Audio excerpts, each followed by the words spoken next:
네, 안녕하십니까. 김상준입니다. 세상을 절대 못 바꾸는 15분 23번째 시즌의 세 번째 강의 우리는 왜 행복하지 않을까입니다. 요즘 들어 건망증이 심해진 것 같습니다. 뭐 찾으러 갔다가 뭘 찾으러 왔는지 깜빡했다가 참 양말 찾으러 왔지. 그래서 또 양말 신고 분명 어디다 물건을 놔뒀는데 없는 겁니다. 분명히 뒀는데 찾을 수가 없는 경우도 있습니다. 그러고 보니까는 집을 찾아오고 병원을 찾아가서 진료를 하고 그게 참 다행입니다. 그러면 원인을 한번 찾아보려고 제가 생각을 해봤어요. 나이, 즉 노화. 그러기에는 아직은 뭐 짱짱한 나이라고 생각이 됩니다. 물론 옛날 개념으로 보면 저는 2년 후면은 환갑잔치 하는 나이입니다. 예전에 60살 넘기기가 쉽지 않았거든요. 얼마나 어려웠으면 환갑잔치를 열었겠어요. 요즘은 누가 환갑잔치 하나요? 여행을 다녀오거나 가족끼리 식사하거나 그마저도 생략하는 경우가 많습니다. 게다가 요즘은 50대 후반, 50대 초반은 중년, 심지어 늙은 청년이라는 말까지 하고 있습니다. 그래, 나는 아직 젊어. 그러니 건망증의 원인은 나이가 아닐 거야. 라고 우기기로 했습니다. 그러면 도대체 원인이 뭘까? 아무리 생각해도 답이 나오지 않습니다. 그렇게 되면은 의학적인 근거가 없는 것을 찾기 시작합니다. 이제 저는 의사가 아닙니다. 그런 생각으로 뒤지기 시작했죠. 세상에 떠도는 풍문을 근거로 갖다 붙이기로 합니다. 마취를 많이 하면 머리가 나빠진다고 하는데 가만히 있어보자. 예전에 복막염으로 고3 때 전신 마취를 한번 했고 3년 전에 갑상선 수술하느라고 또 한 번 더 했습니다. 2번 한 거죠. 2번 정도 한 것 가지고 머리가 나빠질까? 조금 잘 맞지 않습니다. 그렇다면 다른 원인은 도대체 뭐란 말입니까? 갑자기 어린 시절 생각이 떠오릅니다. 혹시 어린 시절에 연탄가스 중독으로 그 후유증이 나타나는 건 아닐까? 연탄가스 중독 여러 번 있었거든요. 그때 받은 뇌 손상이 지금 드디어 나타난 게 아닐까 생각해 봅니다. 옹색한 변명이긴 하지만 그걸 원인이라고 생각하자고 우기기로 마음 먹습니다. 제가 놀란 건 제 유튜브를 보는 분들이 나이가 상당히 많다는 겁니다. 요즘은 이제 놀래지도 않아요. 그러니까는 유튜브 듣는 분들 잘 알죠? 연탄가스 중독. 어, 연탄가스 중독 한번 걸리지 않은 분 없을 겁니다. 하루 몇 번 연탄을 갈아 끼울 때면은 매캐한 냄새가 나곤 했습니다. 하지만 그 당시 기름으로 난방을 하는 집은 거의 없었습니다. 그건 정말 큰 부자가 아니면 기름값이 비싸서 할 수가 없었죠. 다 연탄이었죠, 뭐.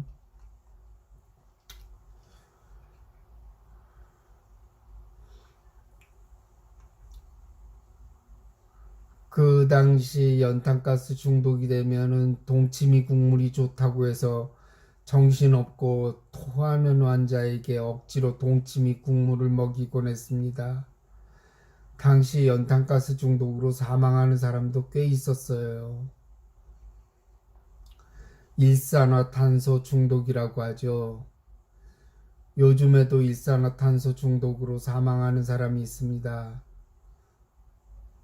캠핑 가서 텐트 안에 난로 피고 주무시다가 그 난방이 안 되는 바람에 일산화탄소 중독으로 사망했다는 기사가 뜨더군요.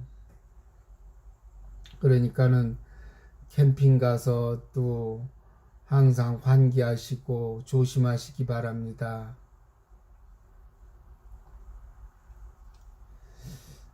영화 대사 중이던가 어디 글귀에 나오던가 이런 말이 있었죠. 연탄 우습게 보지 마라.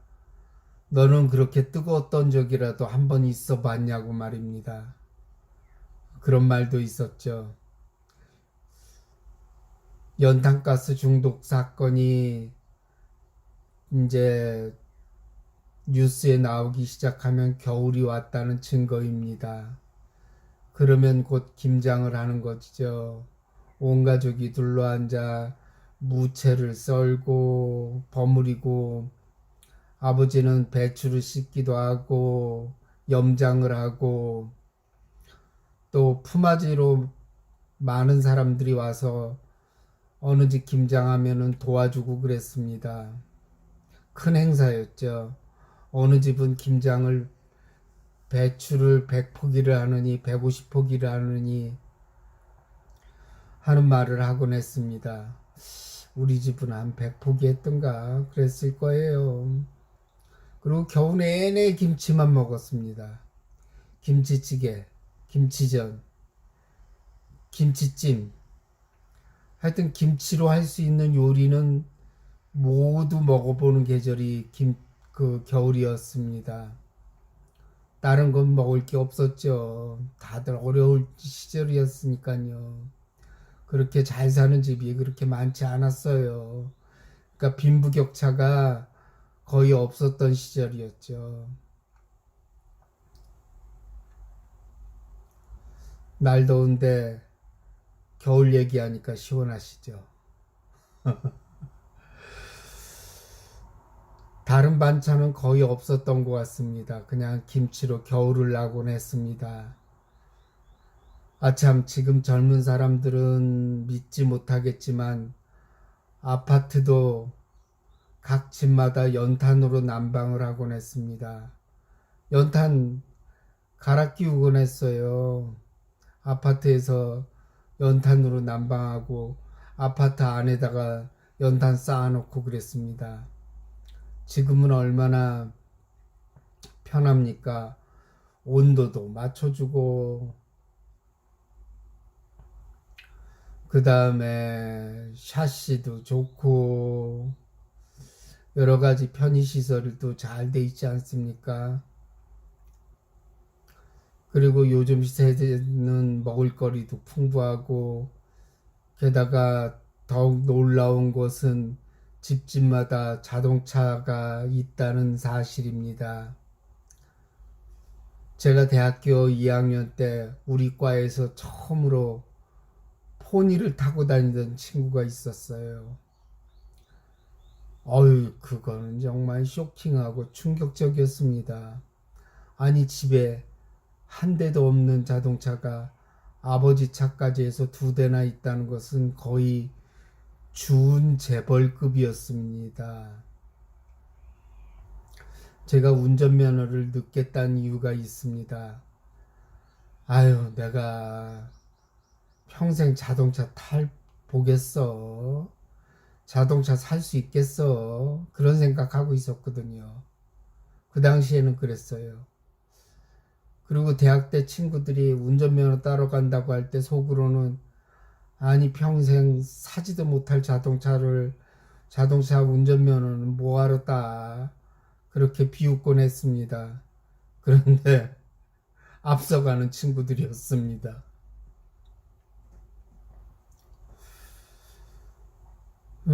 지금은 뭐 집집마다 자동차 없는 집이 거의 없을 정도고 한 집에 두세 대 있는 집도 많습니다. 이렇게 우리는 잘 살 수 있게 되었습니다. 아니 겨우 내내 김치만 먹고 살고 연탄가스로 죽어 나가거나 연탄가스 후유증으로 영구적인 뇌 손상을 입었던 적이 얼마 안 된 것 같은데 지금은 초등학생도 100만 원짜리 스마트폰을 가지고 다닙니다. 이렇게 잘 살 수 있게 되었습니다.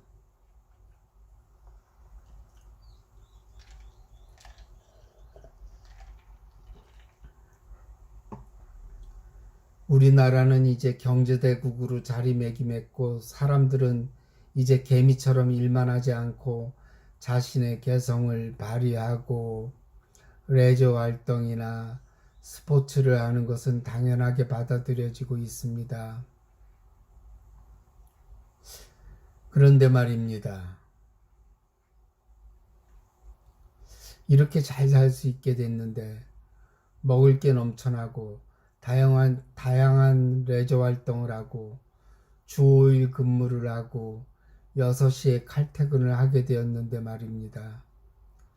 분명 우리는 물질적으로 풍부해졌습니다.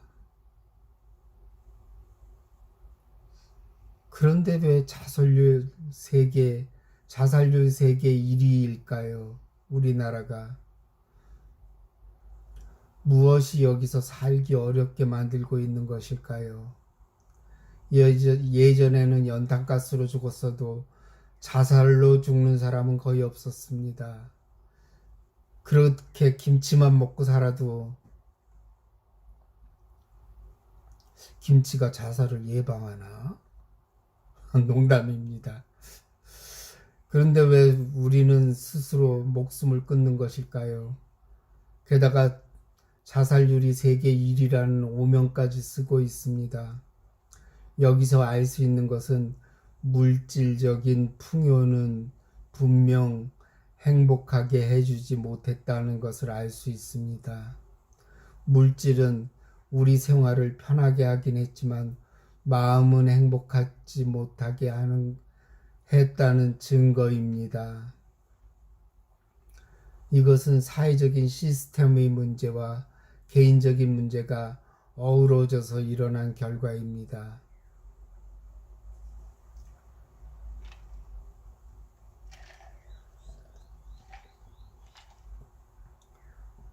사회적인 시스템의 문제, 지나친 경쟁이라든가 혼자 사는 사람의 비율이 높다거나 사회적으로 경제적으로 개인이 붕괴되었을 때 그걸 빨리 복구시키는 시스템이 없다는 등의 문제가 있다고 합니다. 그건 사회학자나 복지를 전공한 사람, 정치를 하는 사람의 몫이니 제가 왈가왈부할 필요는 없다는 생각이 듭니다. 제가 말씀드릴 수 있는 것은 개인적인 문제일 뿐입니다. 개인의 심리 문제죠. 우리 마음은 변덕스럽다고 했습니다. 그것이 열쇠가 될 수 있습니다. 죽고 싶은 생각이 들 때 자살 예방센터에 전화를 걸거나 친구나 지인에게 털어놔야 합니다. 물론 가장 좋은 것은 전문적인 치료를 하는 것이 가장 좋은 해결 방법입니다. 정신과를 가라는 얘기죠. 아니 잘 살고 행복하게 수십 년을 살았던 사람이 죽고 싶은 생각이 드는 것처럼 죽고 싶은 생각도 다시 바뀔 수 있다는 겁니다. 그렇잖아요. 아무런 문제 없이 잘 살다가 죽고 싶은 생각이 들었다면은 원래대로 돌릴 수도 있다는 얘기죠. 그리고 주변 사람들의 관심도 중요합니다. 자살의 징후를 보면 자기가 아끼던 물건을 주변 사람들에게 나눠주거나 SNS 등에 죽음을 암시하는 글을 남기기도 합니다. 죽음을 생각하는 사람은 100% 죽고 싶어 하는 사람은 없습니다. 그들은 죽고 싶어 하면서 살고 싶은 생각도 같이 있습니다. 그래서 무의식적으로 자신을 도와달라는 신호를 보내기도 합니다. 그런 것이 바로 SNS에 자살을 암시하는 글을 남기거나 자신이 소중하게 생각하는 물건을 주변 사람들에게 나눠주는 것입니다. 무의식적으로 내가 죽고 싶은 마음을 알아주기를 바라는 마음이 있기 때문이죠.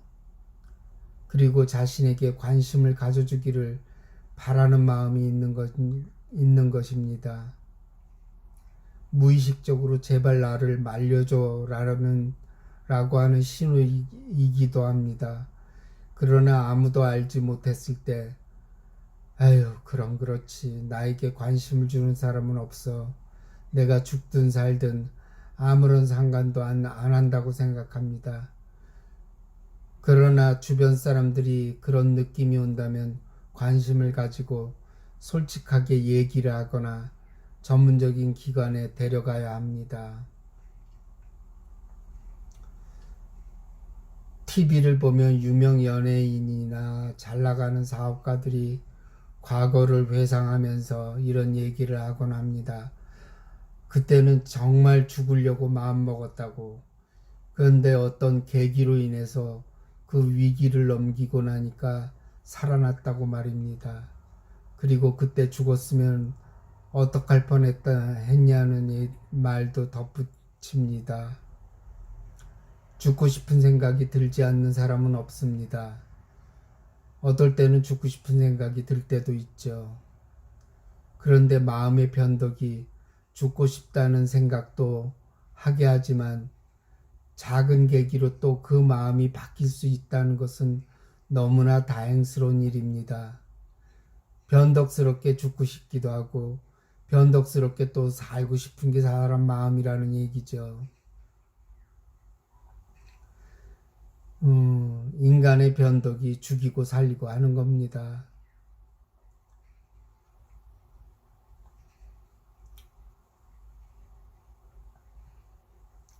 그래서 또 마음이 바뀔 수 있는 거죠.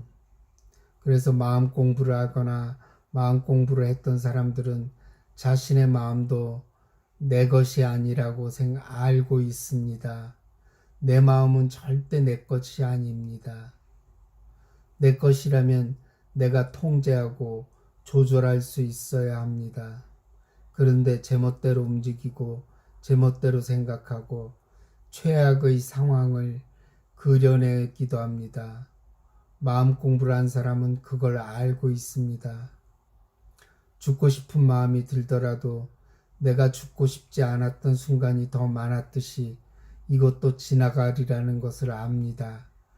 그리고 생각은 자기 마음대로 움직인다는 것을 알기 때문에 그런 생각이 없어진다는 것도 압니다. 사람들은 어떤 생각이 들면 영원할 것이라고 착각합니다. 그래서 자살하는 거예요. 지금 이런 고통, 이런 고난, 이런 것이 영원할 것이라고 생각하기 때문에 그렇습니다. 그렇지 않죠. 그래서 사람들이 극단적인 선택을 하는 것입니다. 심지어 어제까지 죽고 싶었던 사람이 푹 자고 일어나면 또 그런 생각이 없어지기도 합니다. 사람들은 어떤 생각이 들면 영원할 것이라고 착각하지만 그렇지 않다는 얘기죠. 심지어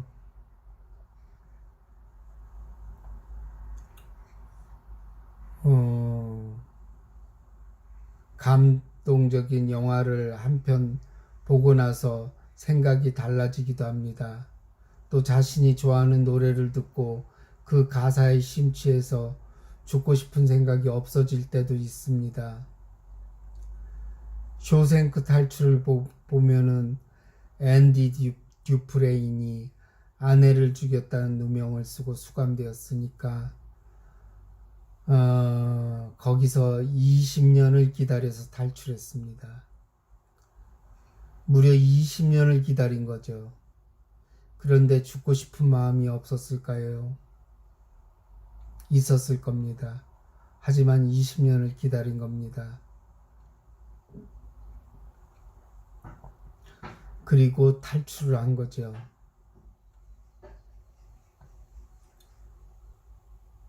그런데 죽고 싶은 마음은 2, 3일 만에, 아니 2, 30분 만에도 바뀔 수 있는 것입니다. 그래서 그 영화를 보고 용기를 얻었다는 사람이 많았습니다. 아, 내가 너무 서둘렀구나.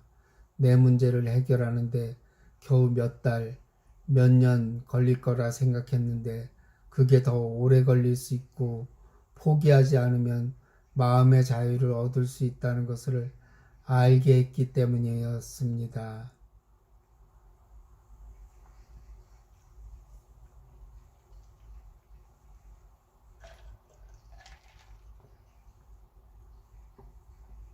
여러분, 지금 힘들고 어렵고 고통스러운 것은 영원하지 않습니다. 그건 착각입니다. 생각은 금방 또 바뀌게 되어 있습니다. 그러나 자기 생각이 영원하다는 착각, 그러니까 자기 생각이 영원하다는 착각을 하지 마십시오.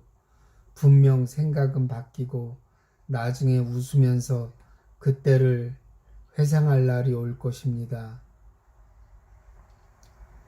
그리고 자신에게 닥친 문제나 고통을 너무 빨리 없애려고 하지 마십시오. 지금은 그저 같이 가십시오. 친구도 좋은 친구도 있고 나쁜 친구도 있습니다. 나쁜 친구가 찾아온 것입니다. 그냥 그 친구와 화해하고 같이 가십시오. 그러면 그 친구는 떠날 날이 옵니다. 그 나쁜 친구는 빨리 떼어내려고 노력할수록, 빨리 해결하려고 할수록 스토커처럼 따라붙습니다. 그냥 친구로 받아들여주면 재미가 없어서 빨리 떠나죠. 앤디 듀프레인이 탈출하는데 20년이 걸렸습니다. 그는 할 것은 하면서 감옥이란 답답한 공간에서 살아냈습니다. 오래 기다릴 각오를 했고 그게 통했던 거죠. 마음 공부도 마찬가지입니다. 그저 죽을 때까지 우리는 마음 공부를 해야 합니다. 좋은 얘기를 듣고 마음이 흔들릴 때 좋은 책을 읽고 감동적인 영화를 볼 수도 있습니다. 제가 항상 말씀드리죠. 유튜브가 보물 창고입니다. 기독교 방송, 불교의 BTM 방송 등 좋은 게 너무나 많습니다. 들을 때 주의해야 할 점은 머리로 이해하려 하지 마십시오. 가슴으로 들으시기 바랍니다. 머리로 이런저런 이론을 정리하고 필기하고 노트에 정리하지 마십시오. 그건 세간의 공부나 통하는 방법입니다. 출세간에서의 공부마저 그렇게 대학 입시나 취직시험 준비하는 것처럼 공부하지 마십시오. 못 알아들어도 상관없지 않습니까? 자꾸 듣다 보면 가슴에 박히는 때가 옵니다. 그래서 누구는 깨달음은 머리에서 가슴으로 내려오는 것이라고 했습니다. 그저 내가 들으면서 마음이 편해지고 마음이 어떻게 움직이는지 바라보기만 하시기 바랍니다. 그러면 우리는 항상 여여하고 마음은 변덕을 덜 부릴 것입니다. 그리고 마지막엔 죽음도 잘 받아들이게 되겠죠. 여러분, 항상 행복하시기 바랍니다. 감사합니다. 오늘 강의를 마치겠습니다.